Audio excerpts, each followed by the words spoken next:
Your Excellency, first of all, thank you for this pre-Christmas interview at the end of this year. Since your arrival in Belgrade a year and a half ago, have you been able to get impression of Serbian society? What do you value most in citizens of Serbia, and what is that we should change in our habits if we want to progress and be part of European family of nations? Well, yes. I mean, I've been in Serbia for a year and a half now, more or less. And honestly, I think most of the time, most days, we just feel very, very lucky and very, very happy to be here. As you may know, we used to live in Bosnia and Herzegovina for 4 years, so this is our second time. This is how you learn in this part of the world. So good Serbian. Yeah. Our daughter was born in Sarajevo, and we love people in this part of the world. People are so warm, they're so welcoming, they're so generous and hospitable, and that's really what brought us back to the region. And so we've loved just having the chance to travel around. From Novi Sad to Niš to Tara, all over the country, and wherever we've been, people have just been amazing. So it's a pleasure to be here. Your harder question is, what would you change? We start as a hard talk. What should we change? What is not so good? Do you know? I think probably what I would say is that when I was sort of preparing for this job in London and before that in Washington, D.C., a lot of what one hears about Serbia is not very positive, unfortunately. You hear about all the tensions with the neighbours, you hear about arguments about the past. And I think, it was only really when I arrived here that I found there are so many good stories, there's so much exciting things happening, there's so much potential here. And so I think obviously one can't forget about the past, but I would love to see people thinking a bit less about the past and a bit more about the future, because I think there's a fantastic future to be had. Mm-hmm. So you think we are in many times too much orientated on something what happened in 90s or even First World War or Second World War? I think people do spend a lot of time thinking about the past. I think our countries, and this is not just a Serbia problem, I think Britain also thinks of Serbia sometimes through the lens of the 1990s, and I think we need to move into today and we need to think about tomorrow. Because actually, if you look back at our relationship in history, we've been very good friends for most of the last 200 years. That's correct. I think we need to sort of understand the past, remember it, learn from it, but really think about the future. More than 8 years after the Brexit referendum, so it was in 2016, where do you think the UK is today? What is the role in turbulent world turmoil today on the political and economic level? Well, you're right. It's a turbulent world at the moment, and I feel nervous every morning when I wake up before I open the news. Especially last couple of months, it's like accelerating. Exactly, and so I think all countries are grappling with real challenges, whether those are geopolitical, whether economic, whether the bigger challenges around climate change, for example, and energy security. I think if I think about the UK itself. We are, in many ways, where we have been. I mean, we're still a top 6 global economy, we're still a member of the UN Security Council, we're still a leading member of NATO and the G7 and the G20, and I think that gives us an important voice in the world. We try and use that voice for good, and to advance our values. I think, in recent months and years, we've shown, I think, a real leadership role on Ukraine and standing up to Russian aggression and to helping Ukraine to defend itself.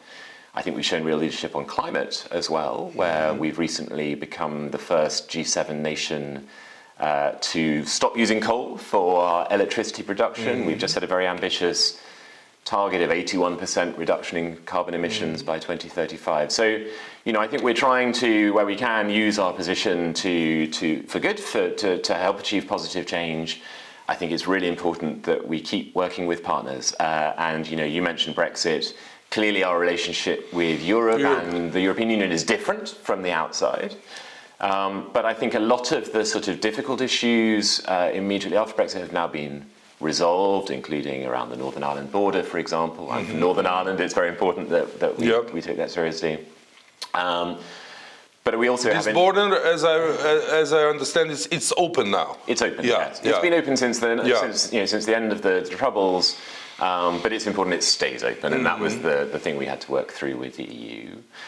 We have a new government now, which has been very clear it wants to reset our relations with the European Union and with all of Europe. So not just EU countries, but European countries like Serbia. And globally, what do you think is UK's focus now, globally, after officially leaving European? Well, I think we're an island trading nation, so we have interests around. And you have Commonwealth, your former empire where sun never sets, but you still have some overseas territories and many interest all over the world. Exactly that. Yes, well said. We do, and we depend on trading routes, maritime trading routes remaining open from the South China Sea to the Suez Channel, and so on. So we absolutely have global interests, but I think right now, I think the security and stability of our own continent is our priority. I think if you look at what's been happening in Ukraine with Russia attacking its neighbour.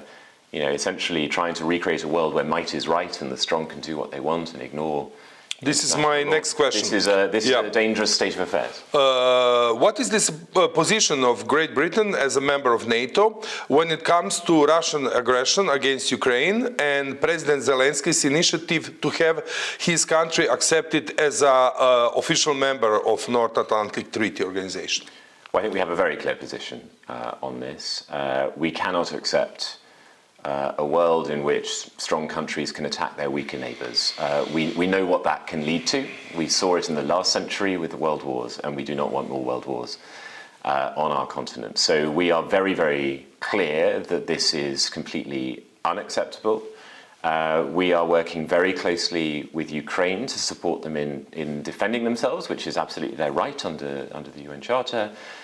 We have trained 50,000 Ukrainian soldiers in the UK. We provided £3 billion of military support this year, and will continue to provide that support for as long as they need it. We're helping them with their air defence to defend against these appalling Russian missile and air attacks on, you name it. I mean, civilian infrastructure, cities, energy systems, churches. So we're trying to give them all the help we can get, and we're also, of course, trying to work very closely with our partners around the world to make sure that the whole world is taking this position and standing up for Ukraine's right to exist as a sovereign, independent state, for its right to choose its friendships and alliances.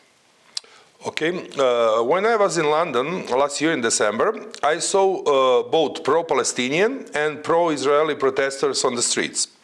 How does Great Britain, home to many Muslims from all over the world, who mostly sympathized, of course, the Palestinians, but also home of many Jews, manage to find balance when it comes to current crisis in the Middle East? Well, yes, we've been talking about the challenges we face, and this is one of the most challenging, of course. And the situation in the Middle East right now is very, very worrisome indeed. And of course, we've recently seen the situation in Syria as well, which I think is still fall of Damascus very in uncertain. 7 days. Exactly. As far as the situation between Israel and Palestine, we are very clear that Israel has a right to defend itself, and the hostages who've been held in appalling conditions for over a year need to be released straight away. But we also need to see an immediate ceasefire. The conditions that civilians in Gaza are experiencing are completely unacceptable.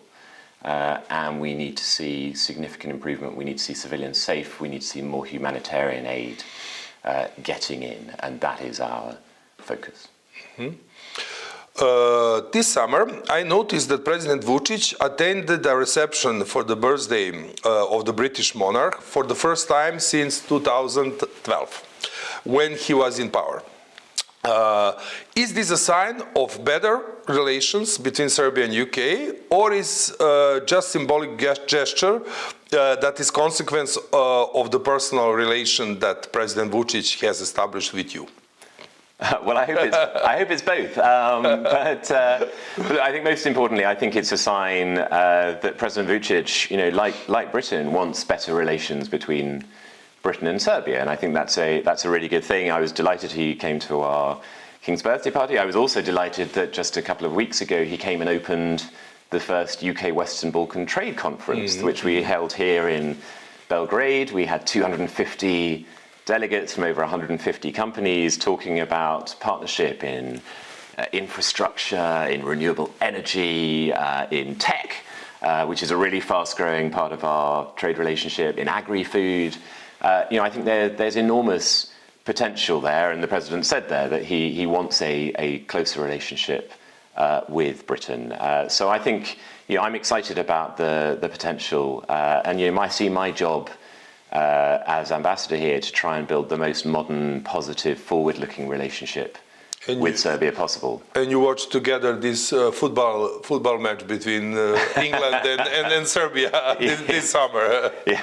Well, we had lunch just before. Lunch before the match. Lunch. I remember it was something. Yeah. Yes. You were until recently the ambassador of the UK in Sarajevo. How do you see the situation in Bosnia and Herzegovina? When he was my guest on the show Sve u 16 on Čoban television, your fellow ambassador of Bosnia and Herzegovina to Serbia, Aleksandar Vranješ, told me that none of the inhabitants of that country want war, although politicians often exchange harsh words. Well, I think I agree with Ambassador Vranješ.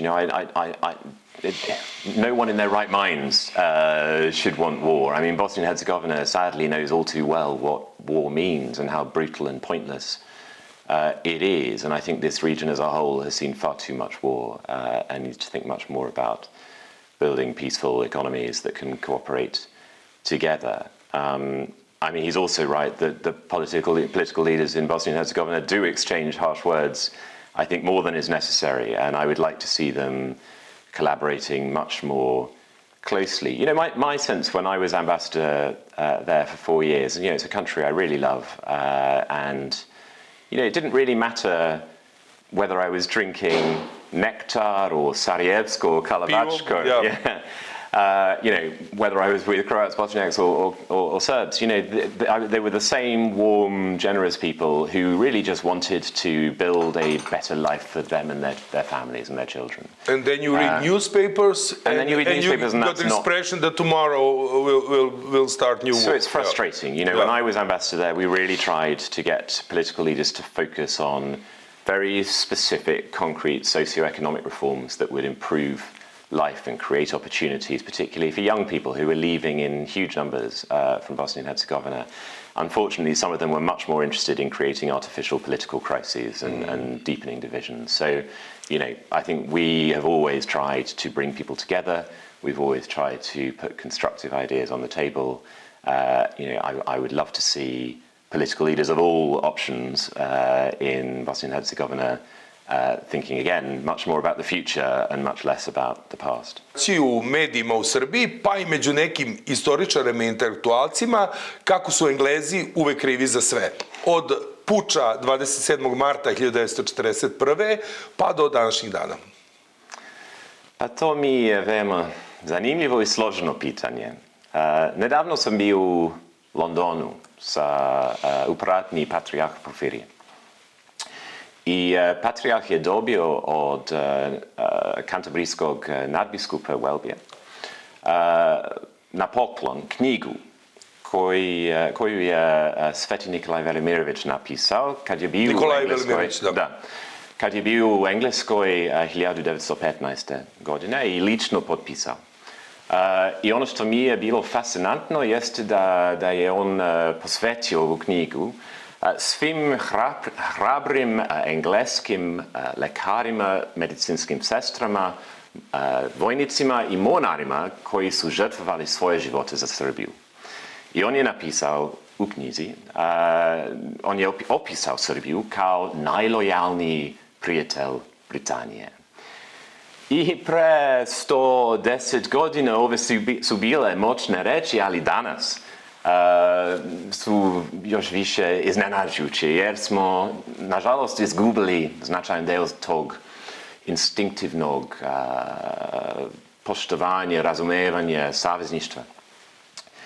I ja vidim svoju ulogu kao ambasador da se to promeni, da gradim modernije, pozitivnije odnose sa Srbijom, čvrsto orijentisane ka budućnosti, ali moram da priznam da to nije uvek lako. Ja? I vi ste sami rekli da postoji puno obično glupih teorija zavere o Britaniji i Britancima.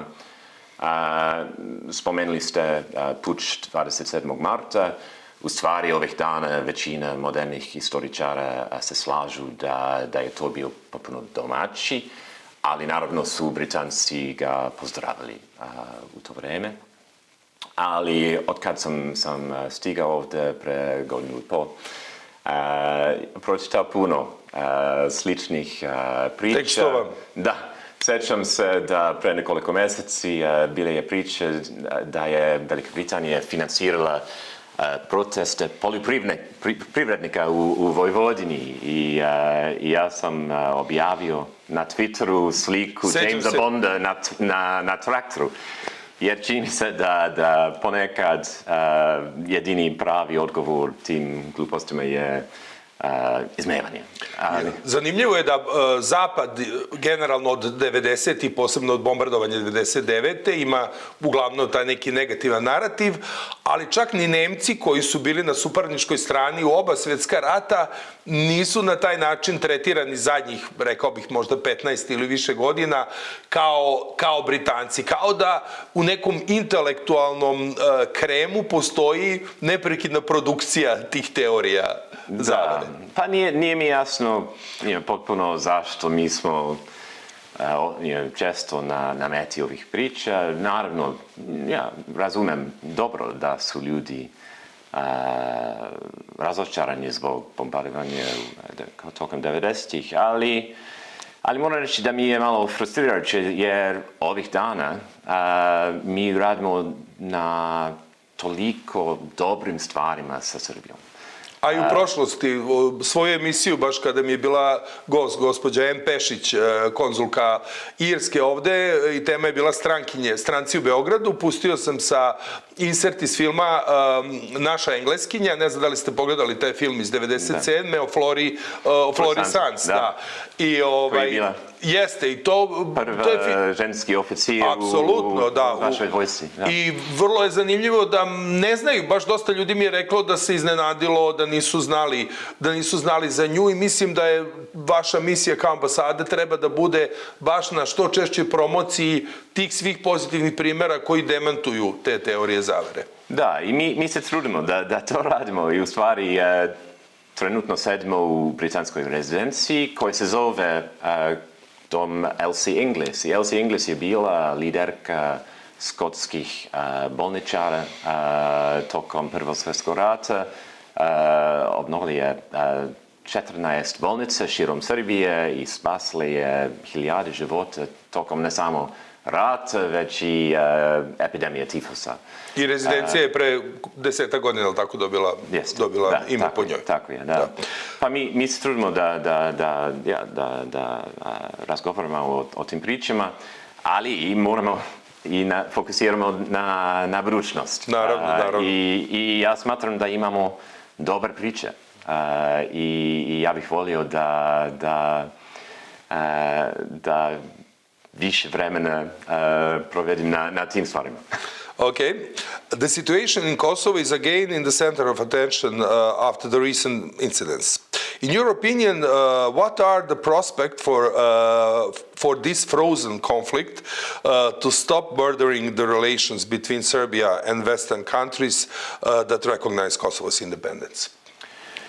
Well, I really hope and I think it's really important that Serbia and Kosovo find ways to address the open issues between them. Clearly, Britain and Serbia start from a different position on this because we recognize Kosovo as a sovereign, independent state. But I think what's important is what we can agree on, and I think what we can agree on is actually most things. We can agree, I think, that all communities need to be protected and need to be able to live safely and grow their businesses and raise their families. And I think the community, the Kosovo Serb community, for example, in northern Kosovo, is no exception to that. I think they need particular support, and we are very involved in trying to help them where we can. I also think it's really important for Serbia, to fulfill that potential we've been talking about, to resolve open issues with many of its neighbours. I mean, it's not just Kosovo, with Bosnia and Herzegovina, with Croatia, and so on. And I think that's really about political leadership, and I think it's about dialogue, open dialogue, and a willingness to hear the other's side. Next year is going to be a year of anniversaries. There are going to be some big anniversaries of 30 years after Dayton, 30 years after Srebrenica, 80 years after Jasenovac. And the risk for the region is, once again, it gets pulled back into arguments about the past, rather than focusing on what I think most citizens want to see. People said when summer comes, there is always, in normal countries, people are going for holidays and vacations, and when summer comes in our region, in July every year is anniversary of Srebrenica, in August every year is anniversary of Oluja, and we have tensions every summer, which is really pity. And I think it's really important that I understand. I've lived in Bosnia. I know how painful these memories are for people.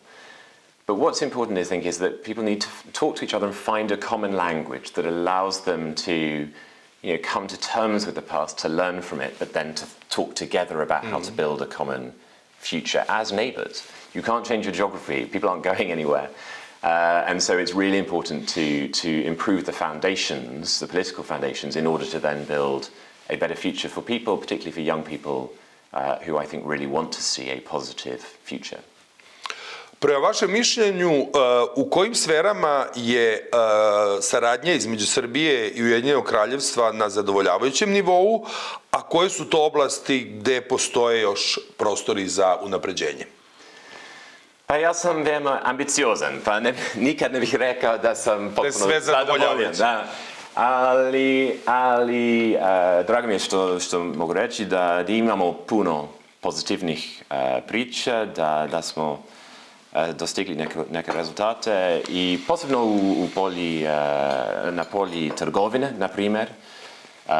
Ove godine smo prvi put prebacili vrednost godišnje trgovine između Srbije i Velike Britanije od milijarde funti. I ono što mi je zanimljivo i uzbudljivo jeste da najveći rast je u sektorima koji su najmoderniji. Novih tehnologija. Nove tehnologije, digitalni sektor, obnovljive energije i tako dalje. Znači veća je cifra nego dok je Velika Britanija bila članica EU. Pa jeste. Da. Je li bio neki problem? Na rekordnom nivou. Bio je neki problem sa nekim ugovorom, znam jedne godine da je baš saradnja pre vašeg dolaska, da neki ugovor nije potpisan nakon Brexita, pa da je saradnja bila par meseci čak stopirana.